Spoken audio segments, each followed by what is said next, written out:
کے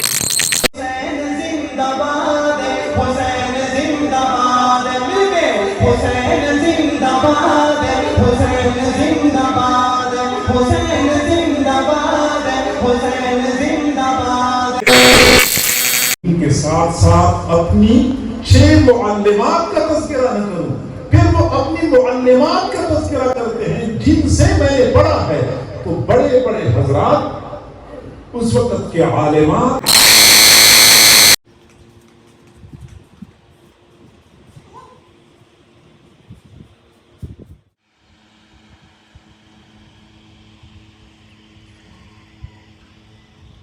السلام علیکم، کیا حال ہے؟ صحت ہے؟ ٹھیک ہے.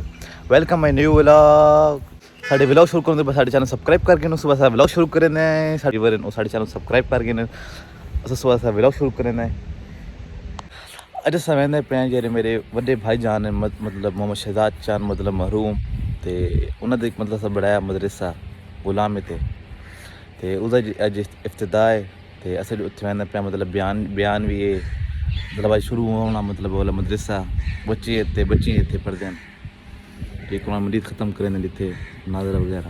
تے اتنے سمجھنے پہ مطلب میں میرے بھائی جان کزن وغیرہ وہدے پہ اتیں غلام تے حالے سب مطلب ہوں نکلتے پہ میں 10-15 منٹ تک کروں.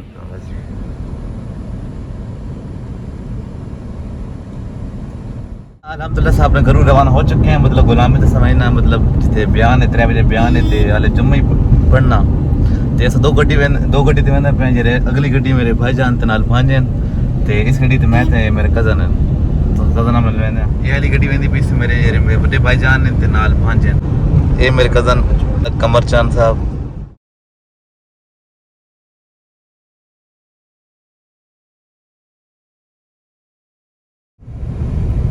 اے وے چاندنی چوک اسا پہنچا اس ٹائم ضلع بکھر.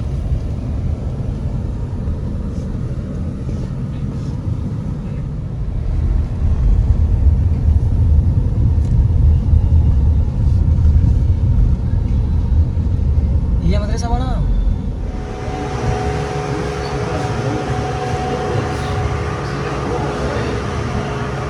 اسد ہے ماشاءاللہ پیر طریقت رہبر شریعت حضرت پیر حبیب اللہ صاحب تشریف لائے ہیں. راستہ تھوڑا سا دے دیں، حضرت کی زیارت بھی کریں اور حضرت کے استقبال کریں. حضرت کا بیان ہوگا، مسافر بعد میں کر لینا.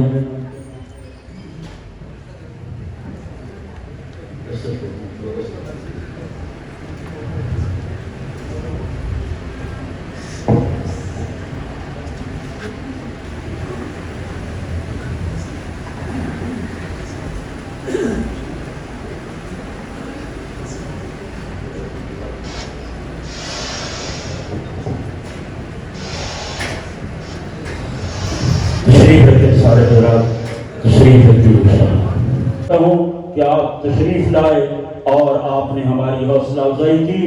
امید ہے کہ آئندہ بھی آپ ہماری حوصلہ افزائی کرتے رہیں گے. امید ہے کہ آپ اپنی بچیوں کو بھی بھیجیں گے، آپ اپنی بچیوں کو تعلیم کے زیور سے آراستہ کریں گے. اور مجھے امید ہے جیسے آپ نے اس کی تعمیر میں تعاون کیا اور الحمدللہ آج وہ تعمیر اپنے تکمیل کے مراحل میں ہے، اس مرحلے پہ پہنچ چکی ہے کہ ہم تعلیم کا آغاز کر رہے ہیں. اور تمام مستورات جو آئی ہوئی ہیں اور جن بچیوں نے خاص کر پڑھنا ہے، حضرت آخر میں بسم اللہ بھی پڑھائیں گے تو وہ بچیاں ساتھ بسم اللہ پڑھ لے گی تاکہ ہمارے اس بابرکت ادارے کا آغاز جو تعلیم کا ہے وہ حضرت کے پہلے قرآن پاک کے سبق سے ہو جائے. تو میں حضرت صاحب کا بہت زیادہ مشکور ہوں. میرے پاس الفاظ نہیں ہے. حضرت جی کے پاس مصروفیات اتنی ہوتی ہیں. ہمارے علاقے کے لوگ جانتے ہیں کہ 3 مہینے حضرت سے ہم پہلے ٹائم لینے کی کوشش کرتے ہیں لیکن حضرت کے پاس ٹائم نہیں ہوتا اور 3 مہینے تک بھی تاریخ نہیں ہوتی.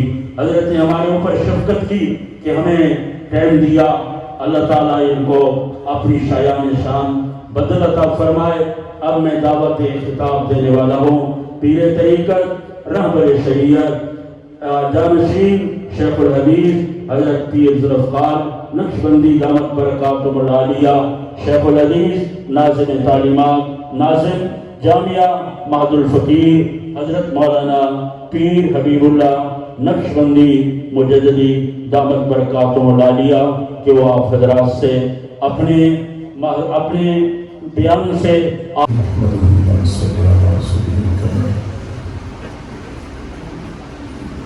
أما بعد فأعوذ بالله من الشيطان الرجيم بسم الله الرحمن الرحيم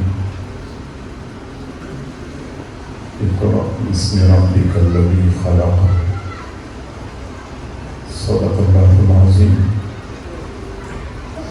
وبلغنا رسوله النبي الكريم ونحن على ذلك لمن الشاهدين والشاكرين والحمد لله رب العالمين اللهم صل على سيدنا محمد وعلى آل سيدنا محمد وبارك وسلم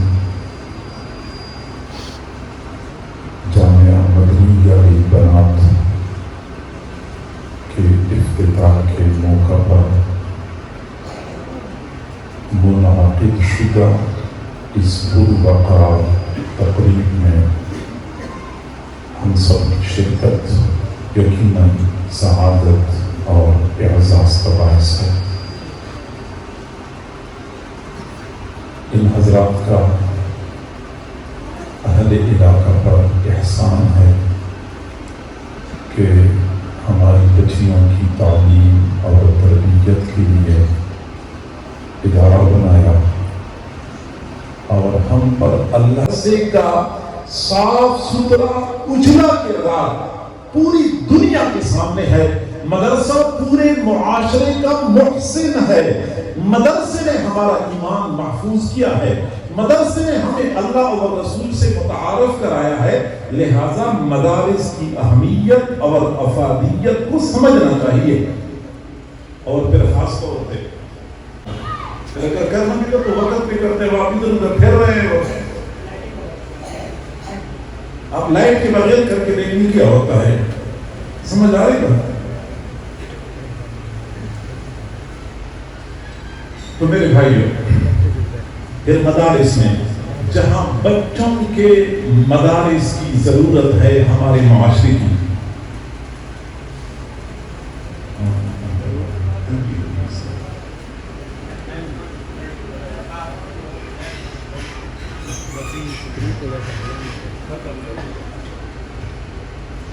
چہروں کی چمک دمک کی بجائے دل کی روشنی کی کوشش کرنی چاہیے کہ دلوں میں روشنی آ جائے. چہروں کی چمک دمک سے ہم بے نیاز ہو جائیں گے.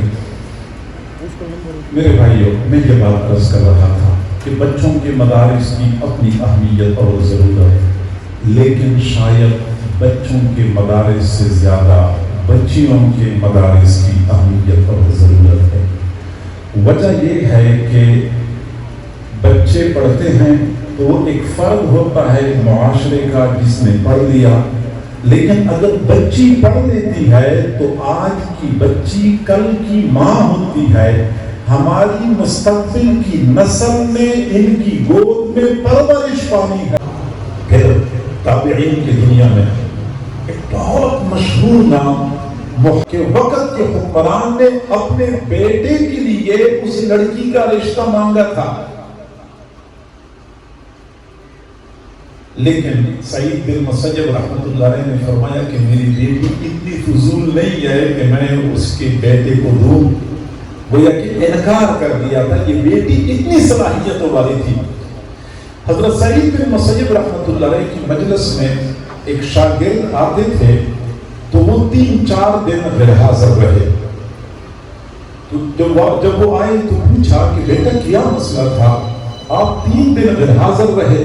تو شاگرد نے کہا کہ استاد کہ اگر آپ کو وقت کے محدث سعید بن مسیب کی بیٹی کا رشتہ مل جائے تو آپ قبول کر لیں گے؟ شاگرد نے کہا کہ میرے لیے اس سے بڑا اعزاز اور کیا ہو سکتا ہے. حضرت سعید بن مسیب رحمۃ اللہ علیہ سیدھا اپنے گھر تشریف لے گئے، اپنی بیٹی سے مشورہ کیا، بیٹی کو راضی کر لیا، باہر تشریف لائے اور شاگردوں کی مجلس میں اپنی بیٹی کا نکاح اس شاگرد کے ساتھ پڑھا دیا. وہ شاگرد بڑا خوش تھا. گھر کو بن مسیب کی علمی مجلس میں جا رہا ہوں، وہاں میں نے علم حاصل کرنا ہوتا ہے، تو بیوی نے کہا تعال اعلمک علم سعید بن المسیب، آجا سعید بن مسیب کی علوم میں آپ کو پڑھا دوں گا۔ اور پھر مورخین نے لکھا ہے کہ پھر خاوند کو اپنی استاد کے پاس جانے کی ضرورت نہیں پڑی، سعید بن مسیب کے تمام علوم ان کی بیٹی اپنے خاوند کو پڑھایا کرتی تھی۔ یہ ہماری مسلمان بیٹیوں کی تاریخ ہے، یہ ان کے روشن اور تابناک مثالیں ہیں۔ علامہ شامی رحمۃ اللہ علیہ نے ایک فقیہہ خاتون کا تذکرہ کیا ہے اپنی فتاوی میں۔ فقیہہ یعنی وہ جو فقہ میں ماہر ہو۔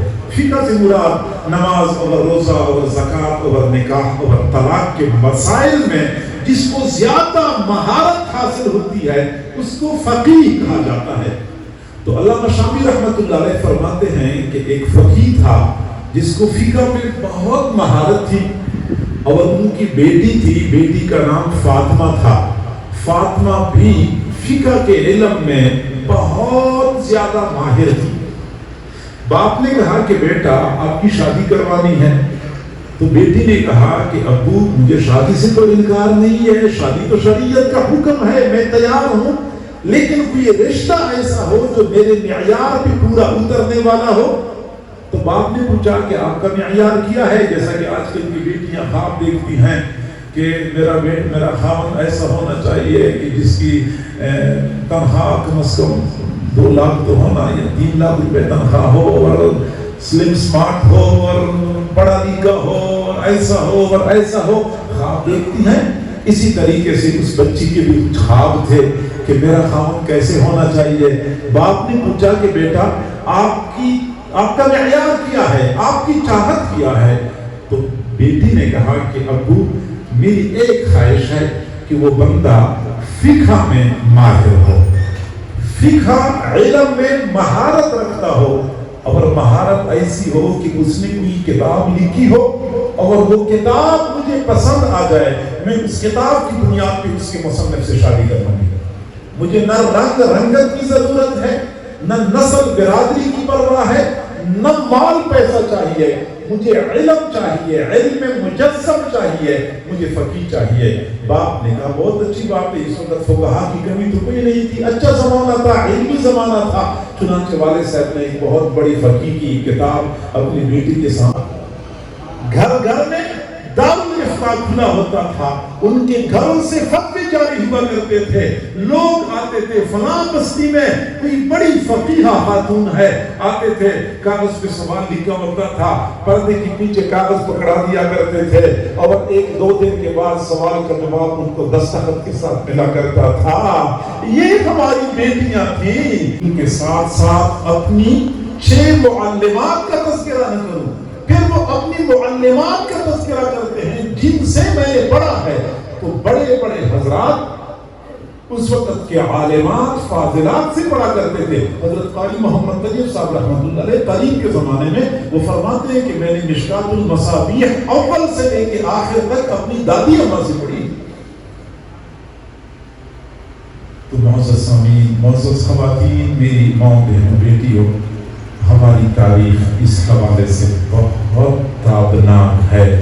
دنیا والے کہتے ہیں کہ علماء اور دیندار یہ حق میں ہیں، لیکن وہ تعلیم جو ہماری بچیوں سے حیا کا زیور چھین لے، عفت اور پاک دامنی کی نعمت ان سے سلب کر لے، یقیناً ہم لہذا بچیوں کی تعلیم انتہائی ضروری ہے۔ ہم اگر چاہتے ہیں کہ ہماری آنے والی نسلیں سچی پکی ایمان والی ہوں تو آج اپنی بچیوں پر محنت کریں، ان کو قرآن اور حدیث کی تعلیم دلوائیں۔ ان کی گود میں پلنے والے بچے مستقبل میں معاشرے کے اچھے افراد ثابت ہوں گے۔ 7ویں صدی ہجری کا واقعہ، بس آخری بات کر کے اپنے موضوع کو مکمل کرتا ہوں۔ 7ویں صدی ہجری کا واقعہ ہے، بغداد میں تاتاری لوگ آئے، تاتاریوں نے بغداد پہ حملہ کیا اور بغداد کی اینٹ بجا دی۔ انہوں نے ایسا بے دریغ اور بے رحمانہ قتل عام کیا کہ نہ چھوٹے کو دیکھا، نہ بڑے کو دیکھا، نہ جوان کو دیکھا، نہ بوڑھے کو دیکھا،